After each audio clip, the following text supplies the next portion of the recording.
आज हम पंडित अशोकानंद जी नागर, पंडित अशोक नागर, हास्य कवि, भागवतकर्ता, हमारे परम मित्र, उनके गांव लड़ावद आया हूँ। लड़ावद एक शाहजहाँपुर जिले में, शाहजहाँपुर से 20 किलोमीटर दूर भोपाल पट्टी पर बिल्कुल यहाँ पर विराजे हैं और हम सब इनके आज फार्म हाउस पर। आप ये देखिए, बताइए सब तरफ ये पूरी इनकी सारी जमीन जायदाद। और आज लॉकडाउन के बाद आप गांव में हैं। ये पूरा ग्रामीण परिवेश है और ग्रामीण परिवेश में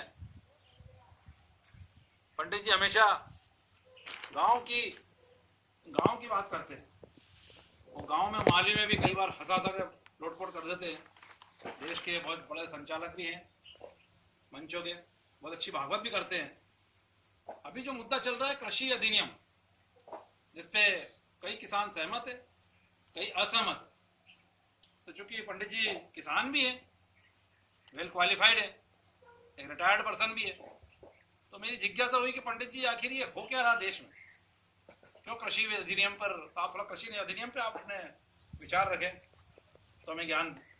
विचार ये है, असल बात तो ये है कि आपने कहा कि कुछ लोग विरोध कर रहे हैं, कुछ लोग समर्थन कर रहे हैं। तो क्या है, सब जगह आप कोई सा भी नियम लाए, गवर्नमेंट पॉलिटिक्स सामने आ जाती है। आदरणीय भारती जी, आप तो बहुत बुद्धिमान है, देश के वरिष्ठ कवि हैं हास्य के। होता क्या है असल में कि भाजपा की सरकार है, वो अगर कोई कानून लाई है तो कांग्रेसी है वो विरोध कर रहे हैं, और जो भाजपा वाले हैं वो समर्थन कर रहे हैं। पहली बात तो ये, और ये जो पॉइंट है, जहां तक तो इसमें एक चीज मुझे अच्छी लगी कि इसमें फसलों को बेचने के लिए किसान को स्वतंत्र कर दिया है। वो उसको अगर शाहजहाँपुर में भाव नहीं मिलेगा तो इंदौर जाएगा, इंदौर में नहीं मिले तो वो Dubai, Bangkok, Thailand, Bangladesh, Pakistan, Nepal, Bhutan कहीं भी ले जाके अपनी फसल बेच सकता है। ये प्रतिबंध खत्म कर दिया मोदी जी ने, इसके लिए हम उनके आभारी हैं। ये सबसे बड़ा फायदा। और अभी एमएसपी भी बढ़ा दी है सभी की। हमारे गेहूं में भी 1925 से 1975 कर दी, इसलिए सभी तमाम जिन्स पे उन्होंने पैसा बढ़ाया है। तो इसमें कोई नुकसान नहीं है। डेयरी उद्योग पे पूरा इस पे फोकस है। भैंसों के, गायों के लिए भी लोन देने की योजनाएं हैं, और जैविक कृषि पर ज्यादा ध्यान है। और देशी फसू, अब यूरिया, सुपर फास्फेट, डीएपी और ये तमाम पेस्टिसाइड डाल के और खेती को जहरीला बना दिया। असल में क्या है, इस साल फसलें बाबूजी पूरी तरह बर्बाद हुई है। तो उसका कारण ये भी है कि हम 25-30 सालों से लगातार एक ही फसल सोयाबीन खेत में डाल रहे हैं, जबकि हम जानते हैं कि हम 4 टाइम पूड़ी नहीं खा सकते, 4 टाइम बाटी नहीं खा सकते, 4 टाइम कंटिन्यू रोटी नहीं खा सकते। तो वो भी धरती माता को भी हम लगातार 25 साल से सोयाबीन खिला रहे हैं, तो वो फसल कहाँ से पैदा करेगी। अब और जो फसल हो रही है, मेरे ख्याल से वो मिट्टी से पैदा नहीं हो रही है, वो यूरिया, सुपर फास्फेट और डीएपी से पैदा हो रही है। किसानों को चाहिए कि वो भी ऑर्गेनिक कृषि की तरफ मुड़े, जैविक कृषि करे। ये घुटनों के दर्द, पीठ के दर्द, कमर के दर्द, ये दर्द भी ये तमाम केमिकल डालने की वजह से ही है। और सरकार का ध्यान है आदरणीय भारती जी कि गौ पालन की तरफ बढ़ो। हमारे यहाँ देसी गाय अगर कम दूध देती है हमारे मालवे की, तो थोड़ा सा निमाड़ी देख लो, निमाड़ी से आपको संतोष नहीं है तो हमारे देश में हरियाणवी गाय है, वो भी हमारी है। राठी है, रेड सिंधी है, चोलिस्तानी है, थारपारकर है, कांकरेज है, गिर है। कई नस्लें हैं गौ माता की जो 5 से 7 लीटर दूध एक समय का दे सकती है। तो गौ पालन पे हमको ध्यान देना पड़ेगा और जैविक कृषि की ओर हमको बढ़ना पड़ेगा। और आप, क्योंकि आप भी देश भर में काव्य पाठ करते हैं, जाते हैं, तो आपको भी इस बारे में थोड़ा सा प्रचार करना चाहिए। और मेरा सोचना है, और मैंने तय किया है हमारे बीच में, और ये श्याम राठौर हैं, शिक्षक हैं, पढ़ाते हैं बच्चों को। ये हमारे पड़ोसी हैं, इनका बहुत अच्छा टेंट हाउस इनके भाई का है। और ये मनोहर सिंह जी है, जिनका की बिजनेस है और खेती है।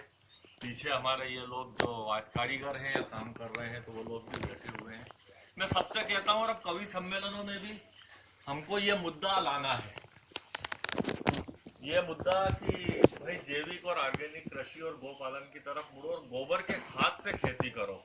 आपके ट्रैक्टर में ही चले जाते हैं 800 रुपए बीघा, 1000 रुपए बीघा आप बखरने के, हाँकने के दे रहा हूँ। अगर आपके पास बेल होंगे तो वो खाद बनेगी गोबर से, और उसके बाद में वो हकाई जुताई का सारा काम आपका निःशुल्क होगा। बहुत ही अच्छे विचार गुरुदेव ने रखे हैं। पंडित अशोकानंद जी नागर या पंडित हमारा मित्र अशोक नागर कवि, इनसे हमने आज इस ग्रामीण परिवेश में भी बात की, और निश्चित ही कवि सम्मेलन जो हम जो कर रहे हैं वो देश के सब्जेक्ट पे होने लग गए हैं।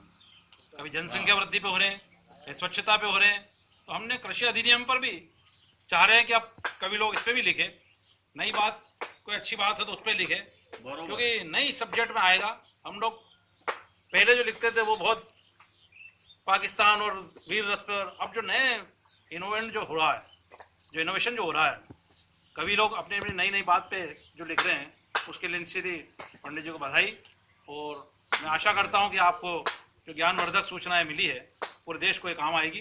एक बार पुनः मैं दिनेश वर्मा भारती, कवि जावरा वाला, जो आजकल इंदौर हूँ, पंडित जी के आज निवास पर उन्हें सौजन्य भेंट करने आ गया हूँ, और बहुत अच्छा लगा, आनंद आ गया मुझे, और उम्मीद करता हूँ कि आप इस गांव में कोई एक उन्नति देंगे। जिस तरह से पूरे देश में आप भी कवि के रूप में जाने जाते हैं, आने वाले टाइम में आपका जो ये उद्यान है, ये जो फार्म हाउस है, और जो आपने यहाँ पे दुग्ध व्यवसाय का भैंसों को रख के दुग्ध के का जो काम कर रहे हैं, उसमें उन्नति मिले, ईश्वर से ऐसी प्रार्थना है, ताकि हम कोरोना से जीत सके और गांव को भी एक आत्मनिर्भरता की और पंडित जी गए हैं, तो मैं चाहता हूं कि आत्मनिर्भरता पे भगवान इनको खूब साथ दे। धन्यवाद, थैंक यू।